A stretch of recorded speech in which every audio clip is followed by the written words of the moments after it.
Bismillahirrahmanirrahim. Assalamualaikum warahmatullahi wabarakatuh. Perkenalkan, saya Dina Anisha Rufaedah dari Program Studi S1 Manajemen Zakat dan Wakaf Fakultas Ekonomi dan Bisnis Islam UIN Sunan Ampel Surabaya. Kali ini saya akan mempresentasikan hasil observasi saya yang lebih tepatnya di Lembaga Amil Zakat mengenai aspek hukum zakat dan wakaf di Indonesia di Lazisnu Kabupaten Sidoarjo.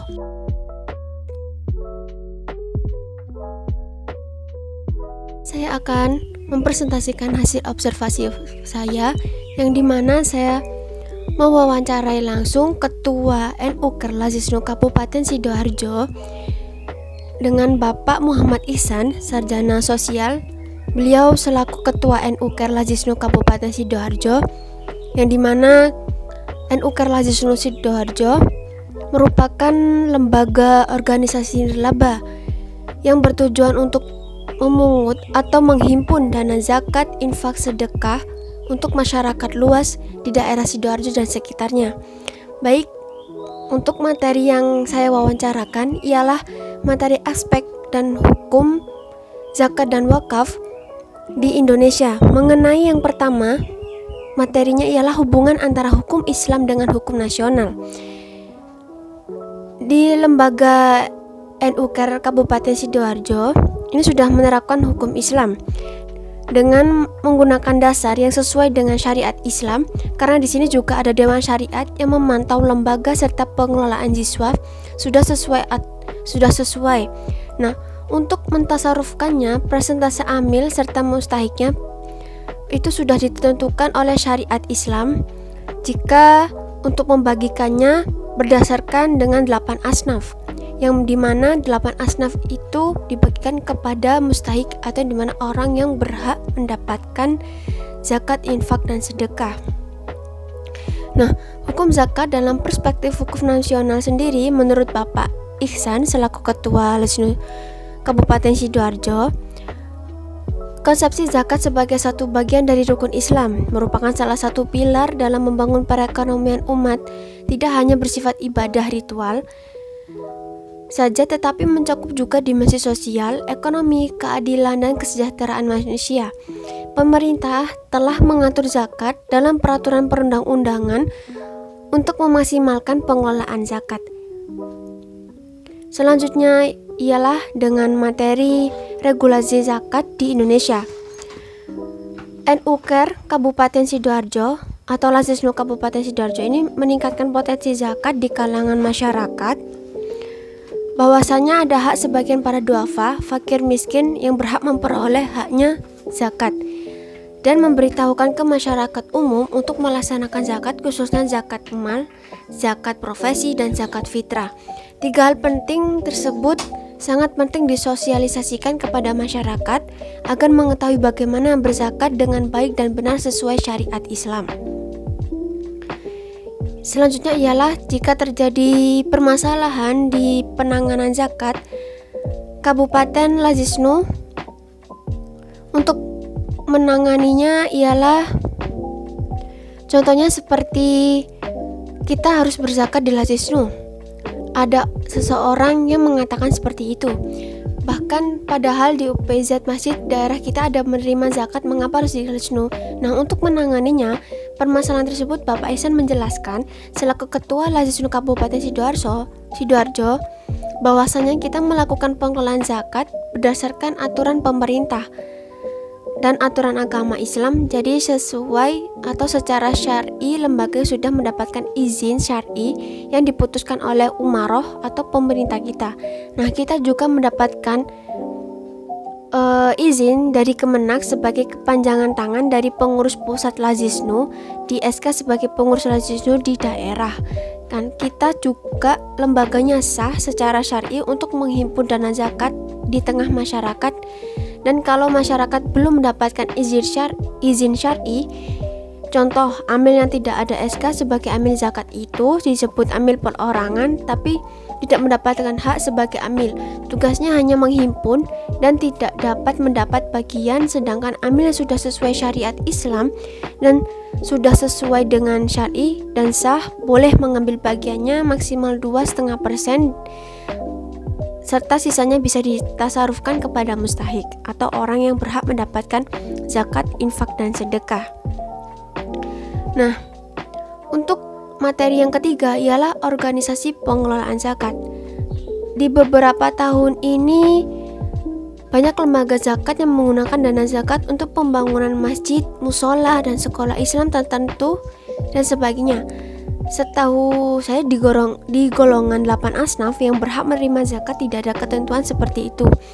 Nah, menurut Bapak Ihsan sebagai Ketua NU Kerlazisnu Sidoarjo, memang tuh masing-masing ada perdebatan di kalangan ulama. Untuk Lazisnu sendiri tidak menggunakan itu sebagai dasar mentasarufkan guna pembangunan masjid, musola, dan sebagainya.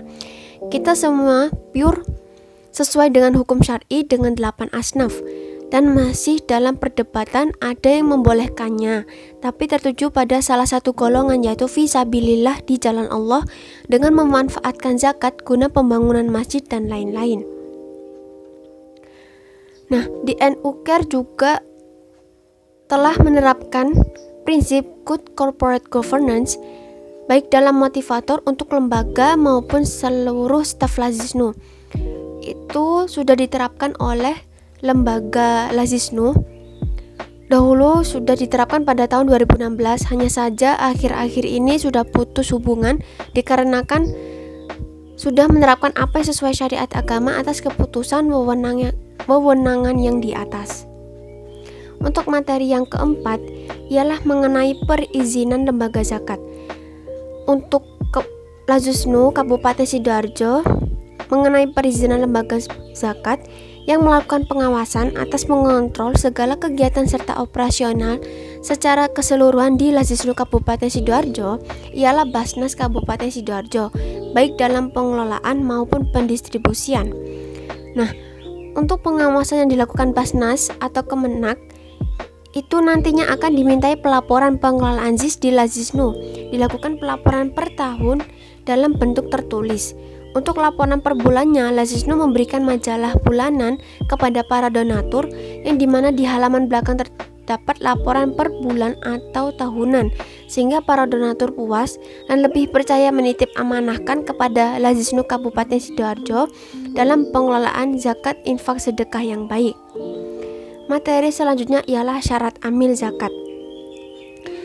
Menurut Bapak Muhammad Ihsan selaku Ketua Kabupaten Sidoarjo di lembaga Lazisnu, yang jelas kita dari saya selaku ketuanya menyampaikan saja apa yang dilakukan itu tidak sesuai dengan hukum agama dan peraturan sesuai syariatnya, serta kita memberitahukan syariat-syariatnya dengan izin operasional kepada amil zakat dari pemerintah. Peraturan yang lain juga harus dipenuhi sehingga amil zakat tersebut sah menjadi seorang amil sesuai dengan peraturan pemerintah tentang amil zakat. Nah, untuk mendapatkan rekomendasi dari Basnas, apakah ada persyaratan khusus tersendiri dari Lazisnu Kabupaten Sidoarjo? Kalau lembaga Lazisnu mendapatkan rekomendasi dari pusat atau Kemenak, kemudian Kemenak memberikan izin kepada Lazisnu pusat, itu persyaratannya.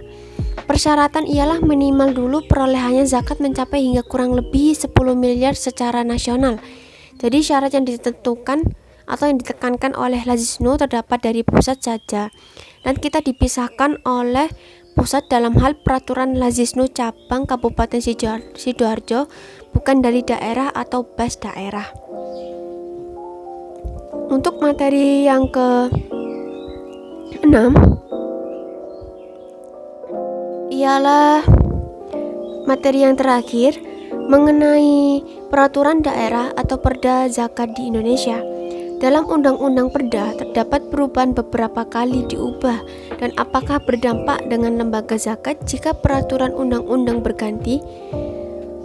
Menurut Bapak Ihsan selaku Ketua Lazisnu Kabupaten Sidoarjo, dalam Undang-Undang Peraturan Daerah Zakat di Indonesia yang berdampak dengan lembaga zakat, jika peraturan undang-undang berganti di Lazisnu tidak terpengaruh secara signifikan, karena kalau kita tidak menyalahi peraturan, insya Allah Lazisnu tidak punya masalah dengan aturan-aturan yang dibuat oleh peraturan daerah. Nah, untuk distribusi perda zakat di Sidoarjo yang ditangani oleh Lazisnu sendiri tetaplah didistribusikan kepada mustahik, khususnya warga atau masyarakat Kabupaten Sidoarjo dan sekitarnya yang membutuhkan. Yang lebih utamanya diprioritaskan dengan melakukan langsung untuk survei ke lapangan, melihat kondisi warga yang hendak kita bantu dalam hal kebutuhan tidak mencukupinya. Selain itu, Lazisnu juga membantu di daerah lain atas usulan warga dikarenakan ada keluarga tersebut mengalami musibah, kemudian dibantu untuk kebutuhannya. Di Lazisnu Kabupaten Sidoarjo juga menyelenggarakan pelatihan pemberdayaan UMKM guna membantu masyarakat agar memiliki penghasilan, kemudian keuntungannya dibagi sama rata nantinya kepada mustahik.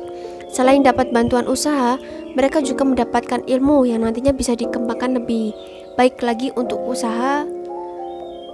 usahanya dalam pelatihan yang sudah diselenggarakan oleh Kabupaten Sidoarjo, yaitu Lembaga Nirlaba Organisasi Lazisnu atau NUKER Lazisnu Kabupaten Sidoarjo.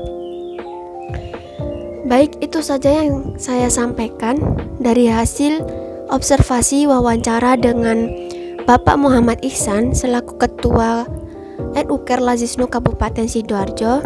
Kurang lebihnya saya mohon maaf. Allahumma fiqil aqwami thoriq. Wassalamualaikum warahmatullahi wabarakatuh.